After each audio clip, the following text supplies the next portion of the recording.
everyone, I'm Heidi and we are in the Shape Your Future Healthy Kitchen sponsored by TSET, and I am here with Chef Val from the OU-TU School of Community Medicine. Thank you for joining me in here today, and I can hardly wait to find out what this is. So have at it. What are we making? So our culinary medicine program coordinator, who also helps prep all of this food for the segment, saw this cool Instagram of this, it's a hummus, but it's made with navy beans and then roasted cauliflower. It smells amazing for anyone that. It's super delicious. So we did a little taste test or a little recipe testing on that, and it's super delicious. And so the first thing you're going to want to do is prep your cauliflower and get it in the oven. Okay. And so you're just going to take these bottom leaves off. You can take just all the green leaves off. And then you would go ahead and take all the green leaves. Right. Right. Okay, and so then we would just do a little bit of olive oil on top and a nice pinch of black pepper. And this is a great resource just to get more veggies in your life. Eating lots and lots more veggies. I mean, you could clearly serve this dish with some fish or shrimp or chicken if you wanted to add that animal protein to it. But it tastes I'm trying to help. delicious. No, it's totally fine.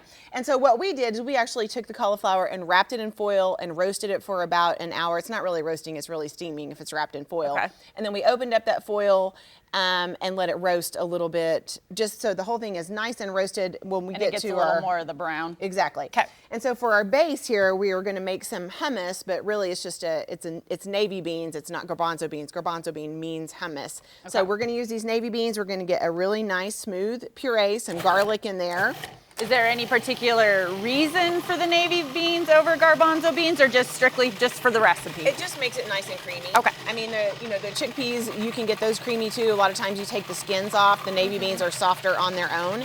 And this kind of white bean is a little bit higher in calcium than some of their beans too. So you're getting a little more nutrition as well. Right. And so into this, we're going to add a juice of 1 lemon and zest of 1 lemon. Okay. We are going to add 1.5 teaspoons of paprika.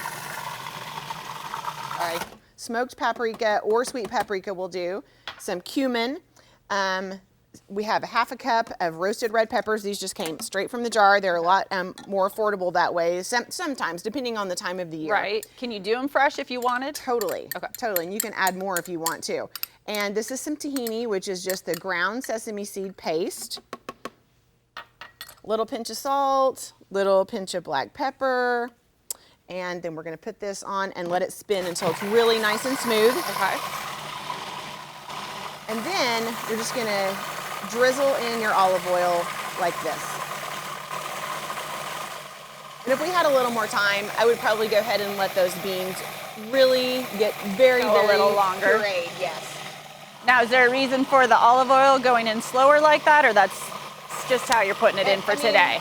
It can help form an emulsion, but probably in this instance it doesn't really matter. But I think I'm just used to doing that from a vinaigrette. Right, nope, totally understand. Yeah. And so this is our finished product. We just have a really nice bean dip, or hummus, if you will.